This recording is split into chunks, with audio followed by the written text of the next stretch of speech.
और इस बार शुरू से ही हम कहकर चले थे कि मुख्यमंत्री कौन होगा वो चुनाव के बाद तय होगा, इसलिए किसी को नाराजगी पालने का कोई जरूरत भी नहीं है और कोई पालता भी नहीं है। तो अगला बिहार का चुनाव आप लड़ेंगे नीतीश जी के साथ या चेहरा बनाकर, या आपको लगता है कि जैसे मुंबई में हुआ सेम फॉर्मूला वहां? देखिए, ऐसा है कि पार्टी के पॉलिसी डिसीजन इस प्रकार के कार्यक्रम में डिक्लेयर नहीं होते।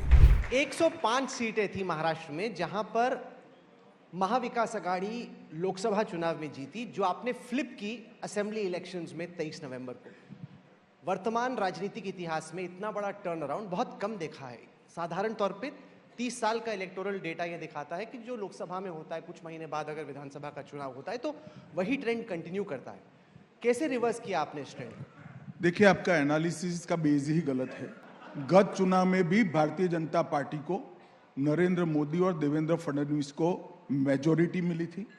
शिवसेना जो सीटें लड़ी उस सीट पर हम नहीं लड़े थे तो हम जीत नहीं सकते थे।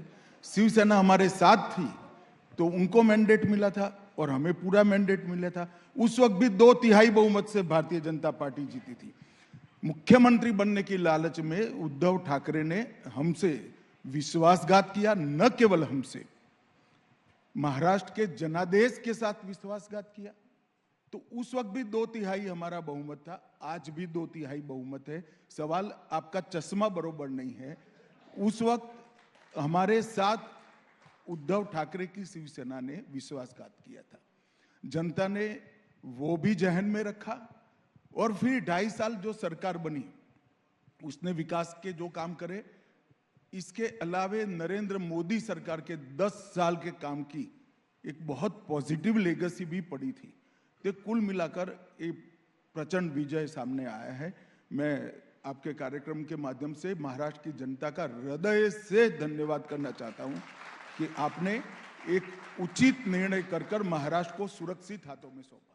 बाहर से देखने में ऐसा लग रहा है कि इस वक्त पूर्व मुख्यमंत्री एकनाथ शिंदे थोड़े से नाराज चल रहे हैं, क्योंकि आपने उनका चेहरा दिखाया, वो लाड़की बहन। देखो भाई, आप लोगों का काम है नाराजगी ढूंढते रहना। शिंदे जी को नाराज होने का कोई कारण ही नहीं है।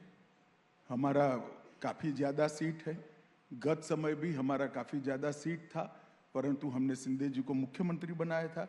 2.5 साल पूरे विश्वास के साथ चट्टान की तरह हम उनके साथ खड़े रहे और इस बार शुरू से ही हम कहकर चले थे कि मुख्यमंत्री कौन होगा वो चुनाव के बाद तय होगा, इसलिए किसी को नाराजगी पालने का कोई जरूरत भी नहीं है और कोई पालता भी नहीं है। मगर आप नाराजगी खड़ी नहीं करोगे तो आपका भी थोड़ा प्रॉब्लम होता है, तो आप नाराजगी खड़ी करते रहते हो। नहीं, क्योंकि दिक्कत तो आपको कैबिनेट बांटने में भी थोड़ी लगती हो रही है। जरा भी तकलीफ नहीं हो रही, पूरा डिजाइन के साथ हमारे तय कार्यक्रम के हिसाब से चल रहा है। और महाराष्ट्र में पहले अघाड़ी की सरकार थी, इससे 3-3 दिन आगे है हम।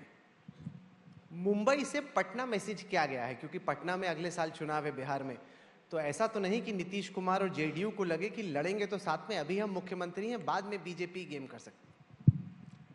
देखो भाई, आप कुछ भी करो, एनडीए में दरार नहीं आएगी, आप चिंता मत करो। नहीं, तो अगला बिहार का चुनाव आप लड़ेंगे नीतीश जी के साथ या चेहरा बनाकर, या आपको लगता है कि जैसे मुंबई में हुआ सेम फॉर्मूला वहां? देखिए, ऐसा है कि पार्टी के पॉलिसी डिसीजन इस प्रकार के कार्यक्रम में डिक्लेयर नहीं होते हैं, आप भी जानते हो, मगर आपका पूछने का धर्म है, पूछना पड़ता है, और निकल जाए तो हेडलाइन मिले इसलिए पूछते हो।